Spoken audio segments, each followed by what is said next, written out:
The lunch crowd filled the old roadside diner with familiar sounds. Plates clinked against tables, coffee machines hissed behind the counter, and country music played softly from an aging speaker mounted near the entrance. Outside, cars rolled past beneath the bright afternoon sun. It looked like the kind of place where nothing extraordinary ever happened. Near the window sat one of the country's youngest billionaire CEOs. She had slipped away from a high-profile technology conference only a few miles away. Every magazine knew her face, but today she wore a simple red dress, sunglasses, and no security detail.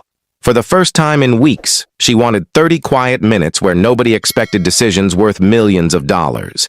Across the diner sat a man almost nobody noticed. His flannel shirt was faded. His jeans carried grease stains. His boots showed years of hard work. Beside him sat his 7-year-old daughter, happily eating pancakes while hugging an old teddy bear missing one button eye. The father smiled warmly each time she laughed. To everyone else, he looked like another struggling construction worker trying to give his little girl a good afternoon despite life's hardships. The CEO couldn't help smiling. She had built companies worth billions, yet the simple happiness between father and daughter felt richer than anything money could buy. Just then her phone vibrated. Only one sentence appeared on the encrypted screen. "They're close. Leave now." The smile disappeared instantly. Her heartbeat accelerated. She slowly lifted her eyes toward the diner windows. Across the street, a black SUV pulled alongside the curb. Then another.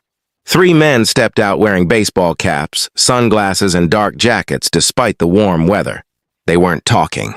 They weren't looking at menus. Instead, they quietly spread apart, each taking a different position around the building. One walked toward the front entrance. Another disappeared around the side alley. The third remained outside, pretending to check his phone while constantly scanning the windows. The CEO immediately recognized the pattern. Professional surveillance. For almost 2 years, someone had tried forcing her to sell the defense technology company she inherited from her late father. They had offered billions. She refused every offer. Then came threats, break-ins, anonymous messages, 2 failed kidnapping attempts. Today, they had finally found her without security. The bell above the diner's entrance rang. One of the men walked inside. He ordered coffee without drinking it. Instead, his eyes quietly searched every customer. The CEO lowered her head, pretending to read the menu. Fear tightened her chest.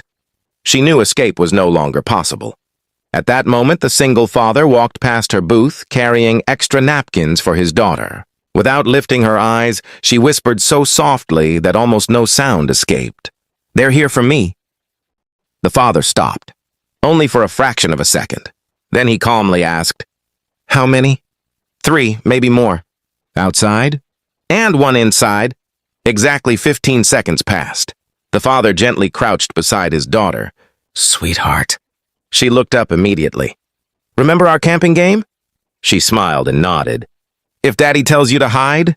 "I run to the kitchen hallway." "And?" "I stay there until you come." He kissed her forehead. "Good girl." There wasn't the slightest fear in her eyes. She had clearly practiced emergency drills with her father before. The CEO watched with growing confusion. This wasn't how ordinary fathers reacted. The man stood again. Everything about him changed. His relaxed posture disappeared. His shoulders straightened. His eyes moved naturally across every exit, every reflection in the windows, every customer, every employee, every chair that could become cover, every object that might become useful. He wasn't panicking. He was calculating. The disguised gunman near the counter slowly reached beneath his jacket. The father noticed instantly. Without looking directly at him, he quietly approached the elderly waitress. "Ma'am?" She smiled. "Need anything else? Please tell everyone there's a gas leak." She blinked. "What?" There isn't time to explain. Something in his calm voice erased every doubt. She immediately rang the service bell. "Attention, everyone, we may have a gas leak. Please move calmly toward the kitchen exit." Customers began standing, confused but orderly.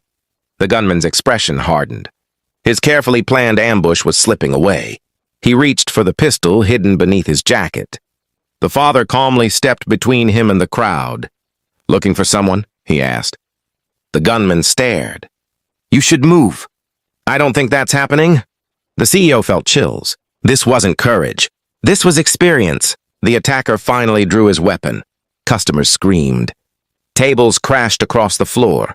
Without taking his eyes off the gunman, the father quietly slipped a small metal identification card from his wallet and flashed it toward the CEO for only a heartbeat. She caught the insignia. Her face turned pale. She knew exactly what it meant. The quiet single dad wasn't an ordinary laborer. He was a former operative from one of the world's most elite covert rescue units, a man officially declared dead years earlier. And the criminals had just made the biggest mistake of their lives. The gunman had barely raised his pistol before the single father moved. His reaction wasn't dramatic. It was impossibly fast. He stepped sideways, redirected the weapon upward, and struck the attacker's wrist with precise force. The gun discharged harmlessly into the ceiling as frightened customers screamed and dropped behind tables. Before the criminal could recover, the father twisted his arm, disarmed him, and kicked the pistol beneath the counter. "Kitchen, move now!" he shouted. The waitress immediately led families toward the rear hallway while the little girl followed exactly as her father had taught her, never looking back. Outside, the remaining gunmen heard the shot and rushed through both entrances. One spotted the CEO. "There she is!" The father grabbed a heavy wooden table and flipped it onto its side, creating instant cover. "Stay behind me," he told the CEO. She stared at him in disbelief. "You were declared dead." He kept his eyes on the entrances. "It helped keep my daughter alive."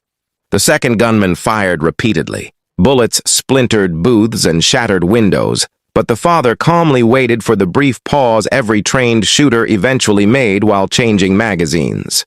The moment came. He lunged forward. Within seconds, he knocked one attacker to the floor, trapped another against the entrance door, and used a fire extinguisher to disarm the last man before he could fire another shot. Police sirens echoed outside. The surviving criminals realized they were trapped. They dropped their weapons and surrendered without another fight. Silence slowly returned to the diner. Shattered glass covered the floor. Customers cautiously stood, realizing they were alive because one quiet father had refused to panic. The CEO walked toward him as he knelt beside his daughter. She hugged him tightly. "I knew you'd come back," she whispered. "I always will," he replied with a gentle smile. The CEO looked at him with grateful eyes. "My father once told me about a rescue operative who sacrificed everything to save innocent people. I thought he died during that mission." The father nodded quietly. "Officially, he did. After my wife passed away, I wanted my daughter to grow up with a father, not with enemies chasing a legend." A week later, the criminals were convicted after investigators uncovered the organization behind the attacks on the CEO's company. She publicly praised the anonymous father, but he declined every interview, every reward, and every offer of fame. Before leaving, the CEO handed him a simple business card. "If you ever need anything, call me." He smiled, slipped the card into his pocket, and took his daughter's hand. As they walked toward the setting sun, the little girl looked up and asked, "Daddy, are you really a hero?" He squeezed her hand and smiled. "No, sweetheart. Heroes look for attention. Good fathers just make sure their children get home safely." Watching them disappear down the sidewalk, the CEO finally understood that the strongest people are often the quietest, and the greatest identities are the ones never revealed until someone else's life depends on them.